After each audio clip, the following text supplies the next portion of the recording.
మీ పిల్లలు మీ మాట వినట్లేదా? ఎన్నిసార్లు చెప్పినా మొబైలు, స్క్రీన్ గురించి, టీవీ గురించి మీకు మీ పిల్లలకి గొడవ అవుతుందా? ఏం చెయ్యాలి అనిపిస్తుందా? వీళ్ళు మాట వినట్లేదు. ఏంటి దాని చిట్కాలు ఏం పాటిస్తే వీళ్ళు స్క్రీన్ నుంచి దూరం చేయొచ్చు అని వెతుకుతూ ఉన్నారా? ఈ రోజు వీడియో చివరి దాకా చూడండి. ఇవి ప్రాక్టికల్ ఎక్స్పీరియన్స్ ద్వారా నేను మీకు షేర్ చేసిన పవర్ఫుల్ హ్యాక్స్ అన్నమాట. ఇవి మీకు కూడా ఉపయోగపడతాయని మీకు షేర్ చేస్తున్నాను. Hi, I'm Rajani Devi, a passionate career counsellor. మీలాగే నాకు కూడా 2 పిల్లలు ఉన్నారు. ఇదే ప్రాబ్లమ్ని నేను కూడా ఫేస్ చేశాను. మా పిల్లల్ని స్క్రీన్కు దూరంగా ఉంచడం ఎట్లా అని, స్క్రీన్ నుంచి దూరంగా ఎలా చేయాలి అని వెతుకుతూ ఉన్నప్పుడు నేను నేర్చుకున్న లెర్నింగ్స్ అనమాట. ఇన్ని అయితే ఇంకొన్ని పర్సనల్ ఎక్స్పీరియన్స్ ద్వారా నా లెర్నింగ్ కోచింగ్స్ ద్వారా నేర్చుకున్నవి మీకు ఈ రోజు షేర్ చేస్తున్నాను. సో మొట్టమొదటిగా ఏం చేయాలి అంటే, పేరెంట్స్ మనం జనరల్గా ఏమంటా ఉంటాము, మా పిల్లల్ని అడుగుతున్నా అండి, మొబైల్ తీసేయమంటున్నాను, టీవీ కట్టేయమంటున్నాను, వాళ్ళ మాట వినట్లేదండి. సో వాళ్ళు వినరు, ఎందుకంటే వాళ్ళు ఎంజాయ్ చేయాలనుకుంటున్నారు కదా. సో మనమే రెస్పాన్సిబుల్ తీసుకొని ఫస్ట్గా ఏం చేయాలంటే, వాళ్ళకి క్లియర్గా వాళ్ళకి స్క్రీన్ టైం లిమిట్స్ గురించి క్లియర్గా వాళ్ళకి ఎక్స్ప్లెయిన్ చేయాలి. రోజులో ఏ టైంలో ఎంత టైము ఏం చేస్తే స్క్రీన్ టైం దొరుకుతుంది అని చెప్పి. సో అది మీ పిల్లల ఏజ్ని బట్టి, వాళ్ళ వర్క్ని బట్టి, వాళ్ళ బిహేవియర్ని బట్టి మనము టైం లిమిట్ అనేది కొద్దిగా మార్చుకోవాలి. ఒకేసారి 4 గంటలు 5 గంటలు స్క్రీన్ చూడనివ్వడం, అట్ ది సేమ్ టైం చూడొద్దు 4 గంటలు చూడొద్దు అనటం కూడా పని చేయదు. సో మీ పిల్లల్ని బట్టి మీరు అర్థం చేసుకొని వాళ్ళ అటెన్షన్ పవర్ని బట్టి మీరు సెట్ చేయండి. స్లోగా అలా టైం లిమిట్ని అయితే పెంచుతామండి. సో స్టార్టింగ్ అనేది కష్టమేనండి. సో ప్రాక్టీస్ చేస్తూ ఉంటే వాళ్ళు దానికి ట్యూన్ అవుతారు. So okay, so screen time మరి పెట్టాము, ఈ టైంలోనే చూడాలి అన్నాం, అంతా బాగానే ఉంది. సో నెక్స్ట్ ఏం చేయాలి? మరి ఆ స్క్రీన్ లేనప్పుడు వాళ్ళు రోజు అలవాటు పడిన వాళ్ళు సడన్ గా మానే అంటే ఏం చేయాలి అనే క్వశ్చన్ వాళ్ళకి అడుగుతా ఉంటారనమాట. సో దానికి నెక్స్ట్ వాళ్ళకి చెప్పాలి. సో ఈ స్క్రీన్ టైంలో రోజు మనము ఆ స్క్రీన్ టైంని ఎలా బ్యాలెన్స్ చేసుకోవాలి అన్నప్పుడు, వాళ్ళకి ఇష్టమైన ఒక స్పోర్ట్స్ కానీ యాక్టివిటీస్ ఏదైనా, అది డాన్స్ కావచ్చు, మ్యూజిక్ కావచ్చు, డ్రాయింగ్ కావచ్చు, వాళ్ళకి ఇష్టమైన వాటిలో ఏదో ఒక కోర్సులో చేర్పించండి. లేదంటే ఆన్లైన్ క్లాసులు నేర్పించండి. లేదంటే యూట్యూబ్లో మొబైల్లో చూసుకుంటానే వాళ్ళని ప్రాక్టీస్ చేయమనొచ్చు. అది కూడా ఒక స్క్రీన్ టైమే, కానీ అది ఎంగేజింగ్ అనమాట. సో అది మీ పిల్లల్ని బట్టి అది ప్లాన్ చేసుకోండి. అలా అని చెప్పి మళ్ళీ ఆ టైంలో స్క్రీన్ టైం తీసేసి మళ్ళీ స్క్రీన్ చూపిస్తే యాక్టివిటీస్కి ఎంగేజ్ అయ్యండి. మెయిన్గా ఏం చేయొచ్చు అంటే, ఇంట్లోనే మనం పిల్లల్ని, సిబ్లింగ్స్ ఉంటే వాళ్ళకి వాళ్ళే ఆడుకోవచ్చు. లేదంటే ఇండోర్ గేమ్స్ మనతో ఆడొచ్చు. లేదంటే మంచిగా ఒక స్టోరీ బుక్ చదువుకోమనొచ్చు. ఇంకెవరు ఏమీ కుదరకపోతే ఏం చేయాలి? మనమే వాళ్ళతో ఆడుకోవాలన్నమాట.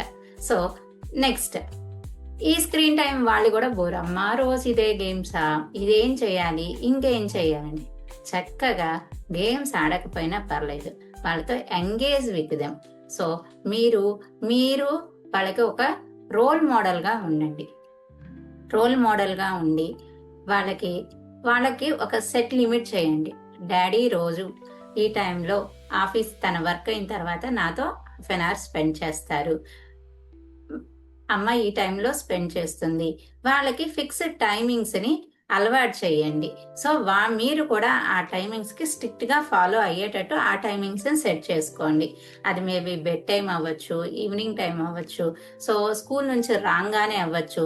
వెంటనే వాళ్ళని హోంవర్క్ చేయండి అనుకునే బదులు, సో ఆ రోజు స్కూల్లో ఏం జరిగింది, ఎలా జరిగింది, టీచర్స్ ఏం చేయండి, ఫ్రెండ్స్ తోనే కొద్దిగా వాళ్ళతో ముచ్చట్లు చెప్తా ఉంటే, వాళ్ళకి ఏం గేమ్స్ ఆడారు, వాళ్ళకి ఇష్టమైంది ఏదో ఒక ముక్కుబడిగా కాకుండా అది ఇంటరాక్టివ్గా వాళ్ళ సంతోషాన్నైనా బాధనైనా వాళ్ళు మనతో వచ్చి షేర్ చేసుకుంటే మైండ్లోంచి రిలీఫ్ అయిపోయినప్పుడు వాళ్ళు చదువు మీద ఫోకస్ చేయడానికి వాళ్ళకి ఫ్రీగా ఉంటుంది అనమాట. సో ఇందాక చెప్పినట్టు రోల్ మోడల్, ఈ రోల్ మోడల్ అనేది మనం వాళ్ళకి చెప్పడమే కాదు, మనం కూడా స్ట్రిక్ట్గా ఫాలో చేయాలన్నమాట. మనం కూడా లిమిటెడ్ స్క్రీన్ టైము, పొద్దుగూకుల మొబైల్ పెట్టుకొని వాళ్ళ ముందు స్క్రీన్ మనం స్క్రోల్ చేస్తూ ఉంటే వాళ్ళు కూడా ఇంకా అదే అనుకుంటారు. మీరు టైం పాస్ చేస్తుంటే మేము కూడా అదే టైం. సో మనం కూడా వాళ్ళన్నప్పుడు బెడ్ టైంలో మొబైల్ని అవాయిడ్ చేయటం, స్లీప్కి మినిమం హాఫ్ అన్ అవర్ ముందు మొబైల్ అవాయిడ్ చేయటం, వాళ్ళతో స్టోరీ టైము, బెడ్ టైము, కుదిరితే బుక్ రీడింగ్, కుదిరితే లేదంటే జస్ట్ కొద్దిగా ఇద్దరు ఖాళీగా ఉండి బెడ్ మీద మాటలు చెప్పుకుంటా హగ్ చేసుకొని మీ పొజిషన్ బట్టి మీ రిలేషన్షిప్ని బట్టి వీటన్నిటిని పర్సనలైజ్ చేసుకోండి. తర్వాత ఇంకొకటి ఏంటంటే స్క్రీన్ టైము ఎక్కువగా వచ్చేది చిన్నపిల్లలు ఎక్కడంటే ఫుడ్.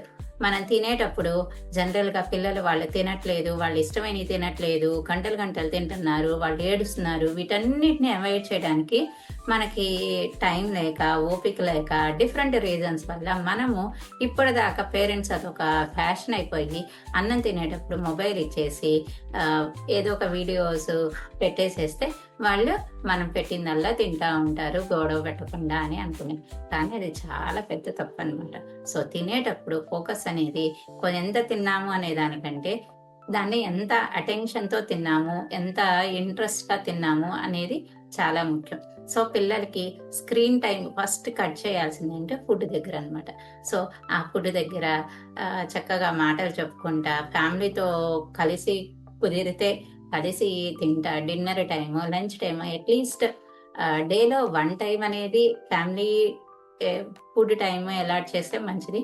అందరికీ కుదిరినప్పుడు అట్లీస్ట్ వీకెండ్స్ అయినా family time, dinner time, lunch time, ఏదో ఒక మీల్ టైం అనేది ఖచ్చితంగా మినిమం 1 టైం అనేది వీక్లో ఉండేటట్టు చూసుకోండి. కుదిరితే బయటికి తీసుకెళ్ళటం, వాళ్ళని ఎంగేజ్ చేయాలి. మనమే ఈ డిఫరెంట్ వేస్లో మీకున్న రొటీన్ బట్టి మీకు చేయాలి. ఇవన్నీ కుదరదు అంటే ఏం చేయాలి? సో పిల్లలు బయట నైబర్స్తో ఆడుకునేటట్టు, అది లేకపోతే గేమ్స్లో ఎంగేజ్ చేసేటట్టు, అట్లీస్ట్ అది లేకపోతే పేరెంట్స్ ఇప్పుడు బిజీగా ఉన్నప్పుడు గ్రాండ్ పేరెంట్స్తో ఫోన్లో మాట్లాడించేటట్లు, కజిన్స్తో మాట్లాడేటట్టు, అట్లీస్ట్ అవి వీక్ డేస్ కాకపోయినా వీకెండ్స్ అయినా మనము మినిమం సెట్ ఫ్యామిలీ రిచువల్స్ అనేది వాళ్ళకి క్లియర్గా చేయాలి. ఎప్పుడైతే హ్యూమన్ బాండింగ్స్ మెల్లమెల్లగా ఇంప్రూవ్ అవుతూ ఉంటాయో ఆటోమేటిక్గా వీళ్ళు స్క్రీన్కి అనేది అవాయిడ్ అయిపోతూ ఉంటారు. ఇంకా ఇంపార్టెంట్ ఏంటిదంటే ఫస్ట్ మనం ఓపెన్గా వాళ్ళతో మాట్లాడాలి. వాళ్ళు ఏ టైప్ ఆఫ్ వీడియోస్ ఇంట్రెస్ట్ చూస్తున్నారు, ఏ type of places screens videos చూస్తున్నారు, వాళ్ళకి ఎందుకు అవి ఇష్టంగా ఉంటున్నాయి, వాళ్ళని ఏది ఎగ్జైట్ చేస్తుంది అనేది ముందు కనుక్కోవాలి. సో ఇది చాలా రిలేషన్ అనమాట. మనకి ఎక్కడైతే దొరకట్లేదో, ఏదైతే దొరకట్లేదో వాళ్ళు వర్చువల్గా వాటి కోసం వెతుకుతూ ఉంటారు. సో ఎటువంటి టైప్ ఆఫ్ వీడియోస్ చూస్తున్నారు అనేది కూడా చాలా అవసరం. వాళ్ళతో ఓపెన్గా మాట్లాడండి. ఏం జరుగుతుంది, ఏమవుతుంది, ఎందుకు వాళ్ళు చేయలేకపోతున్నారు, వాళ్ళు ఓపెన్గా మాట్లాడి వాళ్ళకి పాసిబుల్ వేస్ వాళ్ళని మోటివేట్ చేస్తా. ఇది సాధ్యమవుతుంది, చిన్న చిన్న బ్రేక్స్ తీసుకొని చిన్న చిన్న గోల్స్ పెట్టుకొని ఫోకస్గా చదివితే నీకు ఇది ఇస్తాము అలా అని చెప్పి వాళ్ళకి ప్రతిసారి మనం ఏదో ఒకటి ఇస్తేనే చేసేటట్లు చేయమాకండి. చిన్న చిన్న మోటివేషన్ పిల్లల్ని బట్టి మీరు చిన్న చిన్న ఎంకరేజ్మెంట్ అనేది వాళ్ళు కంప్లీట్ చేసిన తర్వాత వాళ్ళని హానెస్ట్గా బయాస్ లేకుండా వాళ్ళని ఎంకరేజ్ చేయండి. సో ఆ చిన్న అప్రిసియేషన్ కూడా వాళ్ళని చాలా మోటివేట్ చేస్తుంది.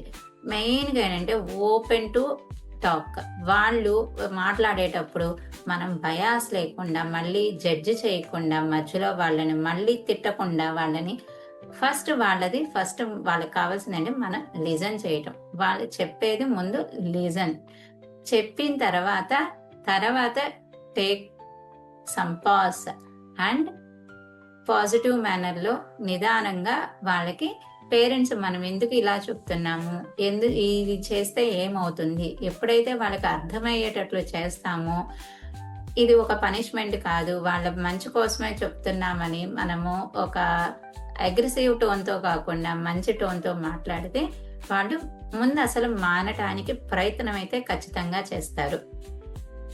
ఇంకొకటి ఏంటంటే ఇవన్నీ చేస్తున్నామండి అయినా చేయట్లేదండి అంటారు. దానికి ఇంకొకటి ఏంటంటే, ఎప్పుడైతే వాళ్ళు చేస్తామంటారో, అది చిన్నపిల్లలు కదా, మళ్ళీ వెంటనే ఏదో టైంలో స్క్రీన్కి మళ్ళీ దగ్గర అయిపోతూ ఉంటారు. మనకు అప్పుడు జనరల్గా ఏమవుతుంది, కోపం వస్తుంది. ఆ కోపం వచ్చినప్పుడే మెయిన్ టెక్నిక్ అన్నమాట మనం పాటించాల్సింది. వెంటనే వాళ్ళని తిట్టి కొట్టి ఉపయోగం ఉండదన్నమాట. సో వాళ్ళని ఆ టైంలో చెప్పడం, వాళ్ళతో వాదించడం, ఆర్గ్యుమెంట్ ఏది పనిచేయదు ఆ టయానికి. సో వాళ్ళని చూసినా మనం కామ్గా ఉండి మొబైల్ తీసేసుకోవడము, ఆ స్క్రీన్ ఆఫ్ చేయడం, సైలెంట్గా వెళ్ళిపోవడం. తర్వాత వాటి గురించి అయితే ఖచ్చితంగా డిస్కషన్ అయితే జరగాలి. సో ఆ టైంలో చేసేదానికంటే పాజ్ అండ్ రియాక్ట్ అన్నమాట. వెంటనే చేస్తే వాళ్ళు మనకి ఇంకా అగ్రెసివ్గా వెళ్ళే ఛాన్స్ అయితే చాలా హైగా ఉంటుంది. వాళ్ళు మనం చెప్పేది కూడా వాళ్ళు పాజిటివ్ వేలో రిసీవ్ చేసుకునే ఛాన్సెస్ కూడా చాలా తక్కువగా ఉంటాయి.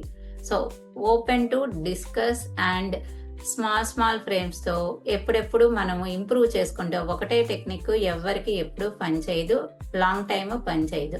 సో వాళ్ళ పరిస్థితిని బట్టి, వాళ్ళ బిహేవియర్ని బట్టి, మన టైమింగ్స్ని బట్టి మనం ఇదైతే కస్టమైజ్ చేసుకుంటూ ఉండాలి. ఎట్ ది సేమ్ టైం ఇది ఓవర్ నైట్ అయితే వచ్చేది కాదు, ఎందుకంటే వాళ్ళు దీనికి ఒక్క రోజులో అలవాటు పడలేదు. సో చాలా రోజుల నుంచి ఉన్నది మనము మార్చుకోవాలంటే ఎలా కష్టమో వాళ్ళకు కూడా అంతే కష్టం. సో మనము పేషెన్స్గా ఉండి మనం వాళ్ళకు రోల్ మోడల్గా ఉంటే ఖచ్చితంగా వాళ్ళు కూడా మార్పుకి ప్రయత్నం అయితే తప్పనిసరిగా చేస్తారు. సో దీంట్లో మీ ఇద్దరు సహకారం అయితే కంపల్సరీ ఉండాలి. సో ఈ టిప్స్ మీకు నచ్చినట్లయితే లైక్ చేయండి, షేర్ చేయండి, సబ్స్క్రైబ్ చేసుకోండి. Thank you very much.